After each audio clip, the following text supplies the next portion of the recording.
Hello दोस्तों, जब कभी भी इलेक्शन का टाइम आता है तब एक शब्द बहुत ही चर्चा में आ जाता है जिसका नाम है कोड ऑफ कंडक्ट, आदर्श आचार संहिता। यस, आज की इस वीडियो में हम इस टॉपिक के बारे में बात करने वाले हैं। तो आपका स्वागत है अपने यूट्यूब चैनल जिसका नाम है ट्रेडिंग विद पीआर। बने रहिए पूरी इन्फॉर्मेशन जानने के लिए इसे अपने यूट्यूब चैनल के ऊपर। यस, तो आज की इस वीडियो में हम जानेंगे क्या है आदर्श आचार संहिता। स्वतंत्र और निष्पक्ष चुनाव कराने के लिए चुनाव आयोग यानी इलेक्शन कमीशन कुछ नियम बनाता है। इन नियमों को ही आचार संहिता यानी कोड ऑफ कंडक्ट कहा जाता है। लोकसभा विधानसभा के चुनावों के दौरान सभी पार्टियों, नेताओं और सरकारों को इन नियमों का पालन करना ही होता है।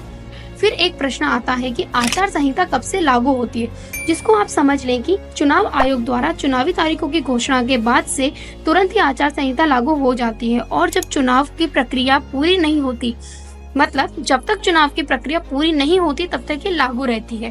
फिर एक प्रश्न आता है कि विभिन्न चुनावों में कौन कौन से क्षेत्रों में आचार संहिता लागू होती है। लोकसभा चुनाव में आचार संहिता पूरे देश भर में लागू होती है। विधानसभा चुनाव में उस राज्य के स्तर पर ही आचार संहिता का पालन करना होता है।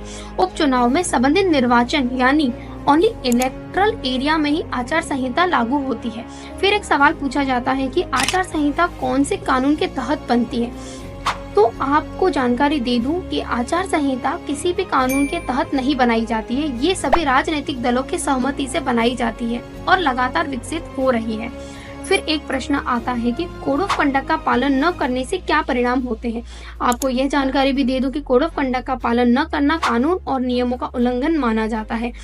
वो जो पार्टी है जिसमें वो व्यक्ति चुनाव लड़ रहा है जिसने कोड ऑफ कंडक्ट का उल्लंघन किया है, उसके खिलाफ अनुशासनात्मक कार्यवाही की जाती है और साथ ही उसकी उम्मीदवारी रद्द की जाती है।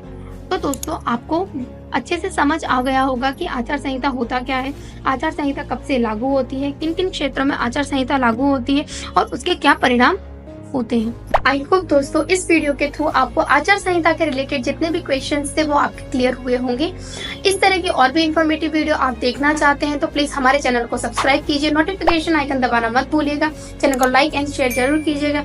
और आपको और भी क्वेश्चन है आचार संहिता को लेकर तो प्लीज कमेंट सेक्शन में कमेंट जरूर करिएगा। तब तक के लिए टाटा बाय बाय, मिलते हैं नेक्स्ट वीडियो के अंदर कुछ ऐसी इन्फॉर्मेशन के साथ। Thank you so much.